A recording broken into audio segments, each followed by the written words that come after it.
Bonjour et bienvenue nouveau sur la chaîne. Today we're going to look at another smaller game, perfect for those lazy summer evenings, or as a travel game for your vacation. High Society is a relatively new discovery within the team, but whilst it may lack the size and prestige of more well-known board games, its class and sophistication have made it an immediate favourite. In High Society, you'll play an up-and-coming socialite, determined to secure their place in the upper echelons of society by bidding on and winning a range of luxuries from haute cuisine to objets d'art, each worth a different amount of points, with the aim of having the highest total amount of points at the end of the game. Each player will start the game with a differently coloured but otherwise identical deck of 11 cards, with each card having a different monetary value. They will use these cards to bid for each luxury as it is drawn from a deck of tarot-sized cards that in our edition have been exquisitely illustrated by Medusa Dollmaker. It's hard to imagine an artist better suited to the task of making us want to possess these cards. I mean really, could these be more beautiful? The bidding process is largely as you'd expect, with each player in turn having the opportunity to bid for a given card. If the other players pass, then any money the passing players have already bid is returned to their hand, and they may take no further part in the current auction. Alternatively, if a player's bid is exceeded, they will in turn be able to add further money cards to their bid in order to secure the luxury. Crucially, however, once a money card has been played in an auction, it cannot be removed from the table except by passing. If you play your 4,000 francs card and are outbid by a 6,000 francs card, for example, you cannot remove the 4,000 francs card and play your 8,000 francs card to beat it. You can only add additional money cards to your 4,000 francs card. As you start to win auctions, your bidding options start to become reduced for future luxuries. Spend all of your smaller value cards early and you will only be able to bid larger value cards later in the game. This mechanic is crucial because at the end of the game, it is not only your total luxury score that will determine if you are the winner. Before these luxury scores are considered, the player, or players in the event of a tie, that have the lowest monetary value left are cast out from High Society and cannot win even if they had the highest luxury score.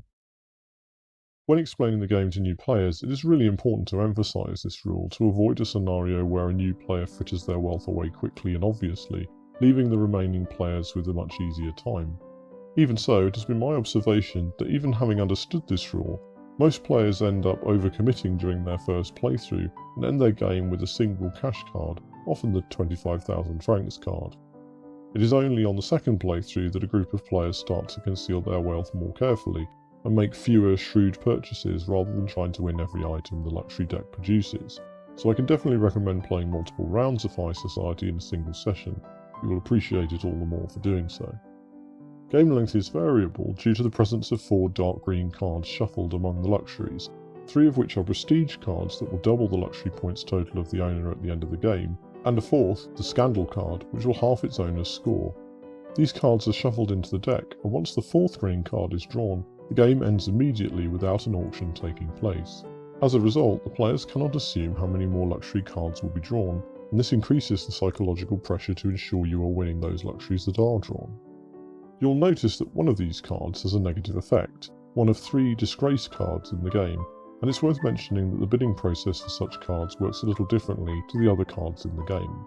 Instead of taking the card if you are the last player not to pass, the first player to pass will take the disgrace card and suffer its negative effect.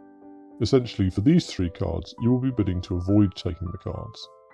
Additionally, the player that takes the disgrace card by passing the auction will also receive back any money they bid to avoid the card, whilst all other players will discard the money they bid.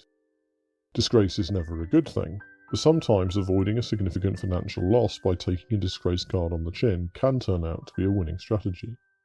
It is the interplay of these rules that really elevates High Society as a gaming experience. You want to win luxuries from your fellow socialites, but winning too many is not necessarily a winning strategy if you become the poorest player in the process. Limited luxuries and an uncertain game length can dramatically affect the perceived value of the luxuries, and different cards may have different perceived worths to different players depending on their current status in the game. Like all the best card games, High Society isn't complicated or difficult to learn, but these rules create tactical depth and plenty of opportunity for bluff and theatrical deception. Although the game works admirably with 3 players, a 5-player game of High Society is really a thing of beauty. With 3 players, there is more potential to card count and recognise early the player with the least wealth, leaving the other two to duke it out for the luxury score. With more data to remember, fewer luxuries to fight over, and more bidding strategies in play, games with a full house of players are dynamic, frenetic, and enjoyably unpredictable. I've even enjoyed just watching 5-player games of High Society as an outsider, observing how the reactions of the players affect each other's bidding strategies, and how the sudden passing of a luxury can cause the winning player to hesitate and wonder if they really wanted that commodity as much as they thought they did. In this regard, I suspect it's a game that benefits from the dynamic of a closely knit group of friends, family, or a well-established gaming group. High Society is one of many games by designer Rainer Knizia, no stranger to games that utilise auctions, bidding, and the accumulation of material wealth as themes for his games.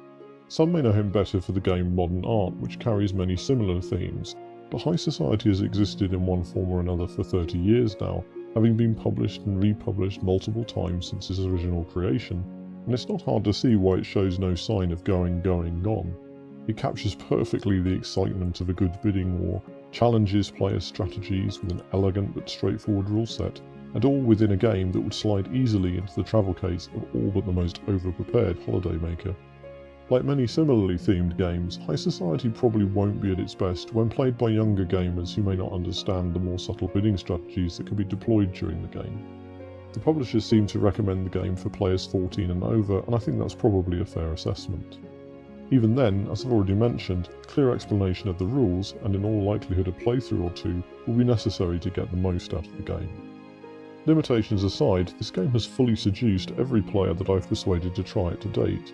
It really goes to show that you don't need big complicated games to create a real experience among friends, and how careful design and refinement of concept can create a compelling game out of a tiny set of rules.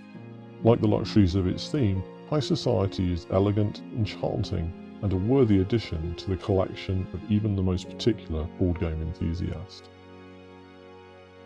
We know how discerning and sophisticated Nameless Seraphim Gaming's audience is, which is why it means so much to us when you share, comment, or like our videos.